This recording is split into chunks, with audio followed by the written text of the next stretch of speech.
今天我们要讲的这起案件是一起专门残害美女的大案件，这是一个发生在吉林省的大案。今天我们就来了解一下这个变态人格的杨红军。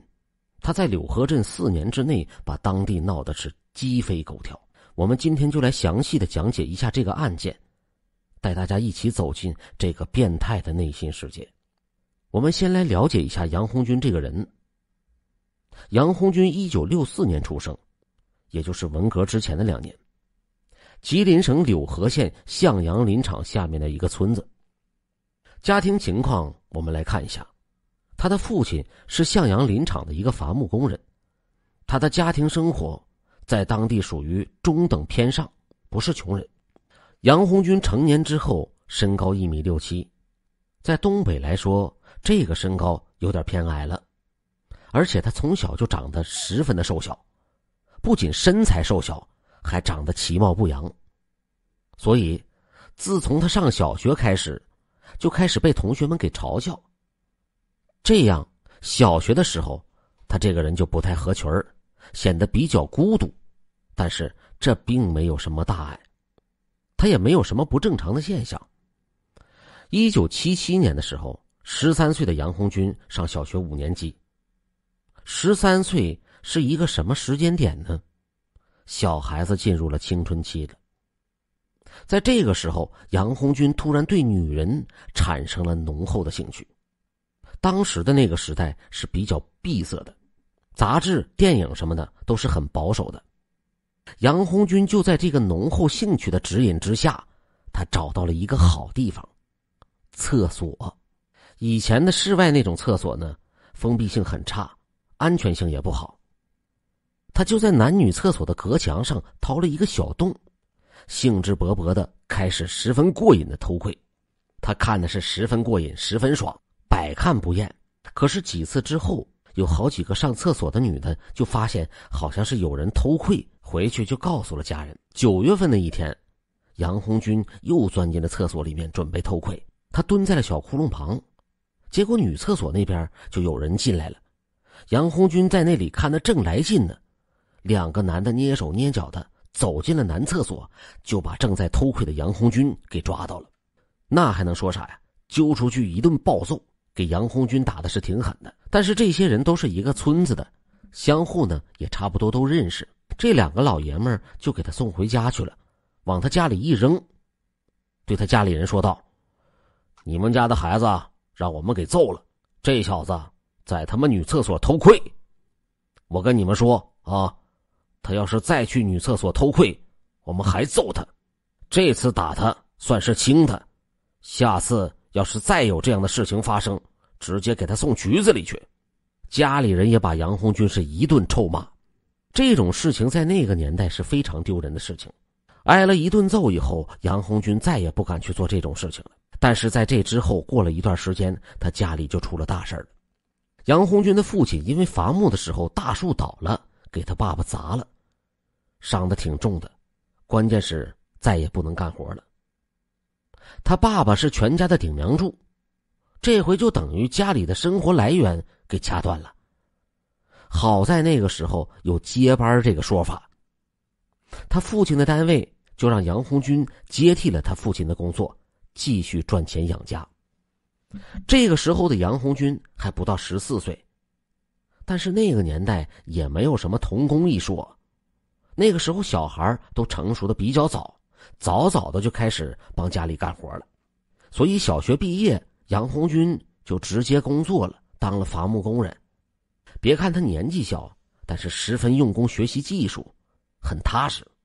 几年以后就在单位里面工作十分出色，别人一天能伐40棵树，他一天能干80棵，比别人干活多出了1倍，而且年年都被评选为先进个人，带着大红花发证书。在这期间，杨红军也没有什么不良的表现，什么偷窥呀啥的，那些都是过去的事情了。青年时候的杨红军已经不那样了，这种状态一直坚持到了1986年。这个时候22岁的他也都不小了，家里就开始张罗给他找个对象结婚。很快的，他的一个老工友因为在一起工作多年了，也知道这个小伙子很踏实，工作很认真，特别能吃苦，还年年带大红花，然后就想把自己的女儿嫁给他。杨红军的要求也不高，于是就同意了。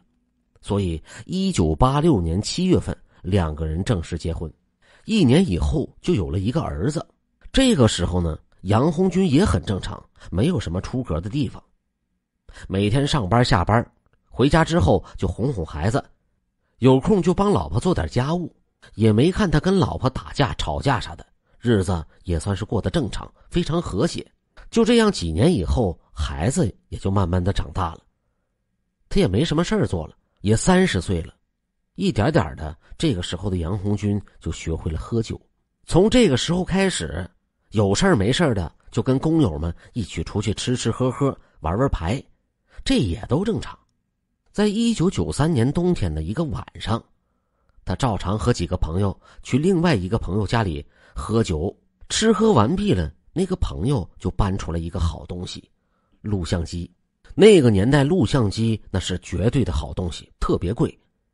有这个东西，再买一个电视就可以开录像厅了，执照什么的也都不用。他们几个人就围着这录像机说：哎呦，这东西可是好东西啊！哎，咱们今天看点什么呀？那个时候都看一些武打片啊、枪战片啊什么的，就比方说什么小马哥啥的。那个朋友翻箱倒柜的，偷偷的拿出了一本录像带，告诉他们：你们平时最多也就是看看什么香港3级片，那些都不行。今天给你们看看1级片，其实就是现在的毛片，当时都叫做黄色录像带。在那个年代看这个东西是要进监狱的，而且你要是一堆人看被抓住了，肯定是往死里罚呀，还要处理你，后果很严重。当然杨红军他们没有被抓，他们热血沸腾的看完了，那是他人生中第一次看毛片。据他描述，看完之后是心惊肉跳。据杨红军自己的描述，他看完了黄色录像之后是心惊肉跳，惊恐万分，受不了了。别人看完之后都是在那里说话唠嗑，继续喝酒，就他不行了，他受不了了，就想要回家去找老婆去了。不顾大家的取笑，半夜的一路小跑跑回了家里，就像饿狼一样，在老婆身上发泄了一通。从这之后，杨红军就色心大开，一下就迷上了看黄色录像，隔三差五的就往录像厅里跑，到处的打听哪个录像厅半夜的时候放黄色录像。他天天都盯着这个事儿，不管是那个时候，就是现在要是放这种片子的话都是违法的。现在你要是干这个事儿，那就叫做传播淫秽色情。那个时候的杨红军想看一次真是不容易，天天的等，1周能看上1次那都不错了。其实人就是这样的，越有难度他就越兴奋。有很多的男的就是这样，一顿麻辣烫把这女的领走了，他就感觉没意思。要是屡追屡败的，没事还骂上你几句的，他就追得一天劲儿劲儿的。现在网上有很多人看这种片子也不当一回事了，因为现在信息已经很发达了。那么这个事情就是越有难度的事情，杨红军就越兴奋。越是有难度的事情，杨红军做起来就越是兴奋。每一次杨红军看完都会得到极大的满足，看多了想法多了，自然就会升级了。于是他就想把看到的东西发挥一下。1994年春节以后的一个晚上，30岁的杨红军喝了点酒，醉马熏天的，突然心血来潮，他就想了一想，壮了壮胆子，他想要出去找一个小姐。1994年找个小姐是很奢侈的花销，而且胆儿也得大。一般男的第一次做这种事情都不太敢，都害怕心虚，一是怕被别人给坑了，二是怕来抓嫖的。杨红军这个时候也是仗着酒劲儿，一个人胆胆突突的走进了一家歌厅。他听说歌厅有小姐，进来一晃荡，发现特服来了，两个人谈好了价格200块钱，然后迫不及待的就在歌厅的包房里面完成了他人生第一次嫖娼。从此看黄色录像的日子就一去不复返了。这个时候的杨红军就喜欢干这个事儿，他的想法已经升级了。所以俗话说得好，活越练越精，胆儿越练越大。1年以后的杨红军已经是久经沙场，见多识广，而且他对这个爱好也是依然的痴狂不能自拔。1995年11月初的一天，杨红军怀揣460元巨款来到了火车站附近。他来干什么呢？他来找小姐。杨红军在那里东张西望的，一个女的就过来跟他搭话：大哥，你住店吗？杨红军用眼睛一瞅，哎呀，不错呀，直接就问：那个妹儿，你家有特服吗？得到确认之后，这个女的就带着杨红军走进了一个胡同里的小旅店。结果刚一进房间，杨红军一把就把这个女的给按倒了。没等他办完事儿呢，这个房门立马就被打开了，冲进来2个大老娘们儿。对，你没听错，是2个老娘们儿，而不是老爷们儿。关键是这俩女的太壮了，跟摔跤的似的，比一般的男的都要壮。其中一个老娘们是又黑又胖，一身的横肉。那老娘们就喊道：咋的，兄弟，你住店不交钱呐？杨红军就往床上一坐，微微的一笑，满不在乎的就告诉他：你家是先交钱呐？那也行，是30啊还是50啊？他话刚说完，那老娘们一个箭步就冲过去了，一把就把杨红军从床上给扯了下来，往墙上一怼。杨红军瞬间就被这个大老娘们给惊呆了，因为他长这么大根本就没见过女的有这么猛的。这女的马上就告诉他：你别他妈跟我在这里废话，有多少钱都给我拿出来，要不然打折你的狗腿。对，没错，这老娘们玩的就是仙人跳，还是女的玩的仙人跳。那怎么办呢？今天他只能认栽了，打不过呀，2个壮老娘们呢。随后这俩大胖老娘们就把杨红军身上的460元巨款都给拿走了，然后一脚踹出门外。这就相当于明抢了。伫立在大街上的杨红军心里十分憋屈，首先是因为这460块钱被抢走，这可是需要攒2-3个月才能攒出来的钱呢。另外更生气的是被2个女的给抢了，好歹自己也算是久经沙场的老爷们儿啊，怎么就被这2个老娘们儿给抢了呢？这他妈还有天理了吗？虽然生气，但是也没有办法，打不过人家。想了半天，心里冒出了一句话：走吧，认了。杨红军就想了一想，以后还是少找小姐吧，这太危险了，搭着钱生着气，还差点挨顿揍。可是自己有想法了，怎么办呢？找个情人吧，这个靠谱，既浪漫又安全。找情人那肯定要找漂亮的。很快他就物色到了一个附近的一个女的，然后就花钱猛追。你别说，还真让他给弄到手了。但是好景不长，跟这女的约会没有几次，就被他老婆给发现了，2个人大吵了一架，就干起来了。杨红军就气呼呼的去找他的情人去了。气呼呼的杨红军就去找了他的情人，他跟他的情人说：完了，我们的事儿被我老婆给发现了，你说咋办吧？要不咱俩私奔得了。这女的看着杨红军就一翻白眼儿，你说咋办呢？谁跟你私奔呢？切，咱俩分手吧，分手以后就不要再往来了。杨红军当时就懵了，哎呀，没道理呀，我都被我老婆给发现了，你为啥还要跟我分手啊？你这不是玩我呢吗？杨红军特别的生气，可能是那女的担心惹出什么麻烦来，或者是也没怎么看上他，或者是接触了几天之后发现这个家伙也没有什么实力，没什么钱，正好有了这个借口也就散了。但是杨红军在一边气得都不行了，找小姐被黑，找情人被甩，这是什么情况啊？这是杨红军就觉得女人没有一个好东西，新仇旧恨加在一起，搅得杨红军是每天看谁都不顺眼。这个时候的杨红军还是强迫自己要忍耐，他这个时候只是生气而已。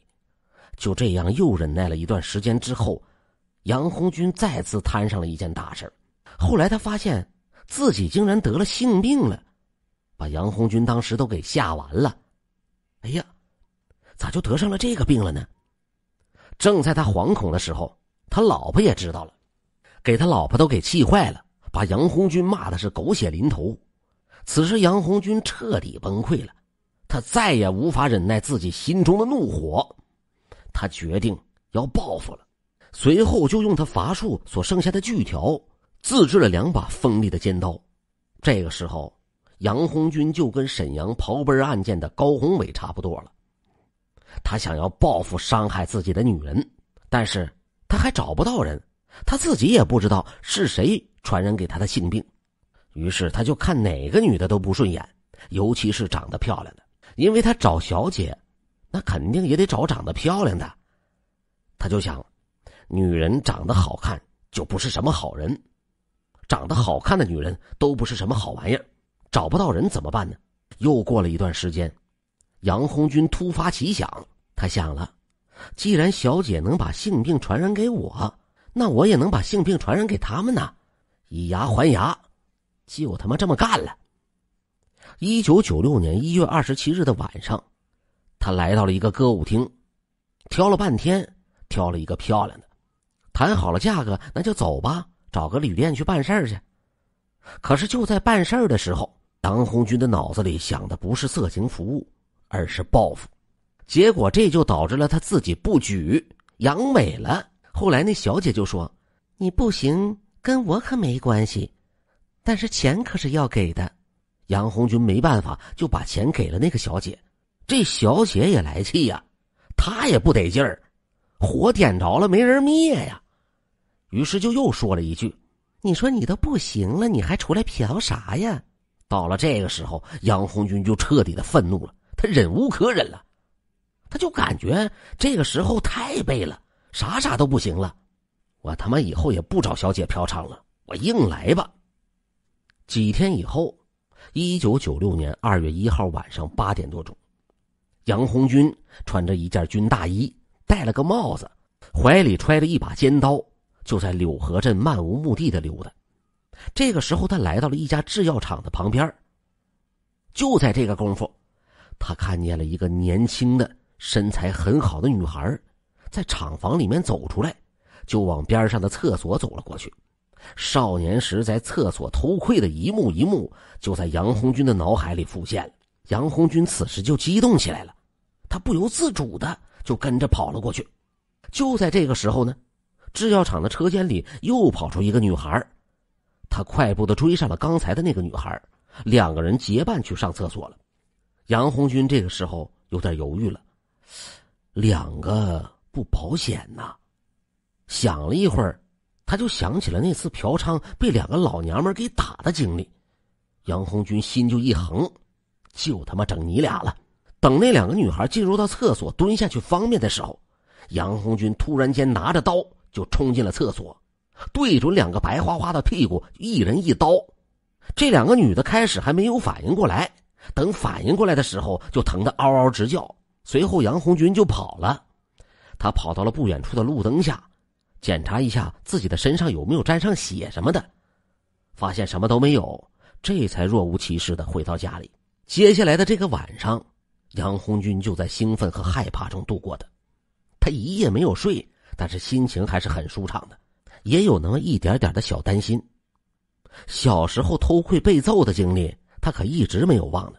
可是几天之后也没人来找他麻烦，杨红军就觉得没事了。此后呢，白天的时候杨红军还没事儿，但是一到晚上他就想起那天的场景，听着那2个女的的叫声，他就感觉特别兴奋，有一种成就感和满足感，可算是出了一口恶气了。半个月之后，这种兴奋的感觉就慢慢的淡了。然后杨红军眼珠子一转，不是没事了吗？那就再出去溜达溜达吧。于是2月22号的晚上，他又穿着军大衣，带着尖刀，就在街上开始转悠。这个时候他看见了一个女孩，穿得不错，身材也很好，估计长得也能不错，于是他就跟着。过了一会儿，这个女的到了家门口，准备开门，杨红军就赶紧快步的跑过去，对准这个女的屁股，扑哧就是一刀。扎完这个女的，他就跑。这女的是尖声大叫。回到家之后，这次的杨红军跟上次不同的是，他只有兴奋，没有恐惧，心里特别的美。之后这个事儿还是没有被发现。然后又过了一周，多少有些按耐不住的杨红军再次出手了。过了一周的时间，有些按耐不住的杨红军再次出手了。3月4号的那天晚上，他就在路上瞎溜达，转来转去的，他就跟上了一个女的。到了一个没有路灯的地方，他快步的上去，然后掏出了刀，咔嚓就是一刀。就在这个女的尖叫声中，他快乐的蹦蹦跳跳的回到了家中。这几次偷袭扎屁股彻底给他玩嗨了，就跟他看黄色录像找小姐的过程是一样一样的。那些都是过去式了，眼前扎屁股就是他的最爱。现在的杨红军的犯罪在一步一步的升级。随后呢，3月22日、3月24日这2天，杨红军用同样的办法又在街上扎了2个女孩的屁股，每次都让他兴奋的不得了。这个时候的柳河镇当地可就炸了锅了。要是1、2个人被扎了，这可能是偶然事件，但是一口气扎了5、6个女的，而且都是扎屁股，那性质就变了。说白了，这就是赤裸裸的报复社会的行为了。那么这个小地方消息传得也很快，一时间是人人自危。一到晚上，女的都不敢出门了，谁都不敢出去，即使必须要出去，那都是有男的接送的。那么这事情闹大了，给杨红军可给害苦了。他不怕警察查出来，但是他找不到下手的目标了。大街上没有女的了，即使有女的，旁边也都有老爷们跟着。在这以后呢，杨红军拿着刀子在街上溜达了好多次，就是没有机会。那就没有办法了，暂时是不能作案了，那就得找点正经事干吧。这个时候他就不上班了，开始当起了老板。平时他是好人一个，你也根本看不出来他心里想什么。他在柳河镇开了一个小小的饭店，里面还带着一个小卖店，生意还干得不错，家庭也很好，孩子也长大了。就是有一点不好，杨红军他的内心是那样无尽的冲动，但是这样的冲动又没有地方发泄，让他每天都是睡不好觉，愁啊愁的。后来几经辗转反侧，他突然间眼前一亮，想出一招来。既然路上找不到了，那我直接去家里不就完事儿了吗？我怎么就这么笨呢？然后他就开始出去踩点，到处的看，到处的踩点，专找看谁家防范措施差的。那时候多数都是平房，家里门没有锁好的，院墙好进去的，他都会认真的看一看。除了这些，他还要盯着谁家的女的好看。杨红军这个时候每天都出去踩点，当这点踩的差不多的时候，他就开始出手了。5月25号晚上12点多，杨红军来到了一户人家。他来到这户人家大门前，杨红军为了防止别人进来，或者是有人往外跑，他就在大门外用铜丝儿把这门给拧死了，然后跳进去。那个时候一般的平房家的窗户呢，都是没有铁栅栏的，也基本上都是木头窗框的，然后刷点油漆也就拉倒了。由于当时是夏天了已经，家家户户都开着窗户，窗户上面只放着一层纱窗，只要是有人想要进来，那是很轻松点事儿。他就轻轻的把纱窗给划开了，然后进到屋子里，对准屋子里睡觉的女人的屁股和大腿，咔咔就给来了2刀，然后转身就跑。你想啊，那个睡觉的时候咔咔被扎了2刀，感觉到疼的时候那都得有一会儿的时间了，而且起来的时候也是懵的状态，所以也抓不到人。杨红军跑了之后，他并没有马上回家，而是又去了2家。这个时候的杨红军上瘾了，一天晚上去了3家，后面那2家也是用同样的方法扎了2个女的。最后一家他跑的时候，意外的发现了这家有1桶豆油还是满的。这玩意儿是好东西啊，开饭店用得上啊。他顺手就把豆油也给拎走了。之前他是没有拿东西的，就是这一次他拿了1桶豆油。这一天晚上扎了3个人，就彻底让杨红军过足了瘾了。然后他就跑到家里开始睡觉了。2个多月没过瘾了，就跟2个月没吃肉吃了一顿红烧肉一样。时间又过了半个月，半个月以后他又有些坐不住了。6月10日的凌晨，杨红军又一次出手了。半个月以后，杨红军又坐不住了。6月10号的凌晨，杨红军又用上次的手法钻进了2家室内，他去扎屁股去了。不过这次下手比上次是狠多了，之前都是扎屁股扎大腿，这回有一个女的正在睡觉呢。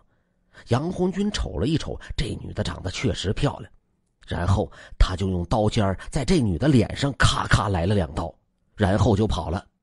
另外的一个女的则更惨，大腿上被扎了1刀以后，又顺着下体直接扎了1刀。扎进去之后，杨红军才跑。杨红军这个时候作案的手段在不断的升级着，而且越来越残忍。这回大家看出来了，这2次又伤了5个人，都是入室。这下整个柳河镇就跟原子弹爆炸了一样。之前扎人屁股的又活跃起来了，而且现在是直接进到家里了，这得多吓人呢！再加上之前的4个月内一共有10个人被扎了，就一个小县城，你想想那会闹成什么样了。这只是刚刚开始而已。这小子不盗窃也不强奸，专门扎屁股玩，而且男人老人小孩都不动，专门挑年轻的漂亮的女人下手，都是20多岁30多岁的，岁数稍大点的都没有。身材越好越漂亮的受伤就越重，这肯定就是变态呀。而且当时人们都分析了，估计这个人在谈恋爱或者是什么地方遭受到了严重的打击，那么这个时候就人心惶惶的了。人心惶惶的时候，杨红军就停手了，他不干了也不敢了。他不傻，再这么做下去那肯定会被抓住的。于是杨红军就停了手了，暂时不做了。但是3个月之后，也不知道他怎么的，就心血来潮了，想要偷点什么东西。他发现入室很容易嘛，那咋不偷点东西呢？但是实际上现在的杨红军已经不缺钱了，他完全就是自己要追求刺激。于是9月17日晚上，他就进入了柳河镇农贸大厅北侧一个加工金银首饰的人的家庭。他也不傻，这家做金银首饰的家里肯定得有金子银子啥的。结果进到他们家是成功了，但是呢，在他们家里一个金子银子也没有找到，啥也没有，给杨红军都气坏了。他一生气就把人家做金银首饰的工具给拿走了。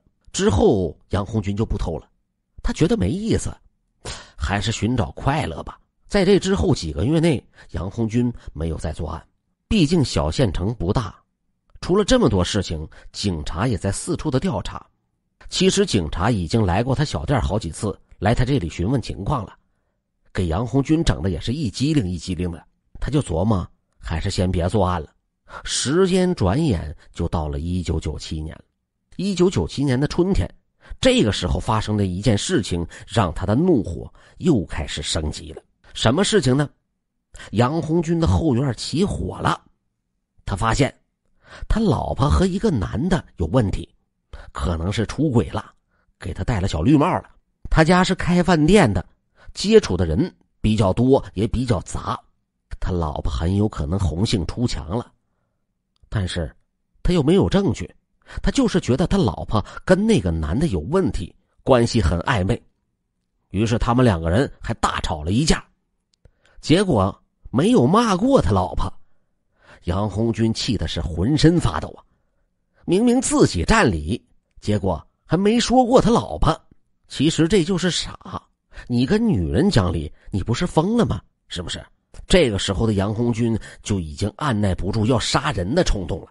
明明知道这个事儿不该做，但是手和脑袋就已经不听使唤了。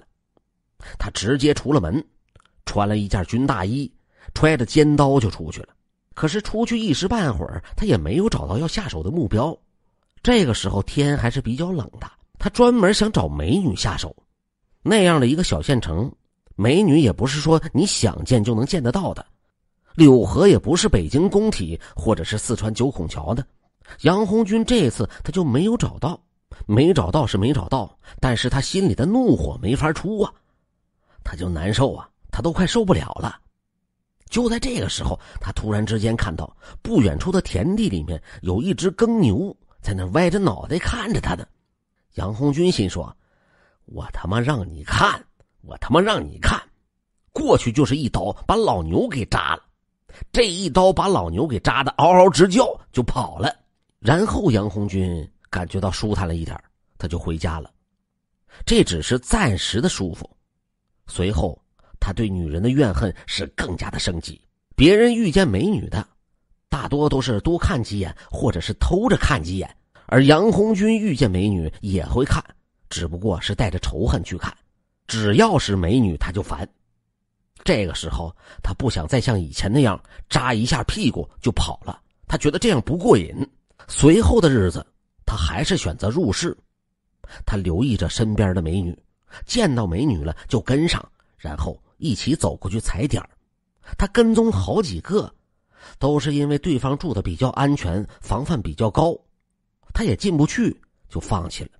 直到1997年9月份，他偶然在大街上遇见了一个美女，姓郭，是柳河县凯利公司的一个职工，住在城关乡田家屯，家里住的是一个平房，安全性比较差。这样杨红军杀人的两个要素就够了，长得漂亮，住的防范性差。然后杨红军连续几天跟踪踩点，确认没有问题了。1997年9月27号的晚上11点多，杨红军带着刀就摸进了这家，钻进了这个女的自己住的卧室里边，对准了女人的脖子狠狠的就抹了一刀，一下就把人给杀死了。这回他没有跑，他用刀把这女的肚子给剖开了，割走了乳房和下体，然后揣在兜里带走了。这次的事件真是严重的升级了。在回去的路上，他把刚才割下来的胸部还有下体拿出来把玩了一会儿，还捏了一捏，然后扔在野地里了。完事了之后，杨红军唱着小歌就走了。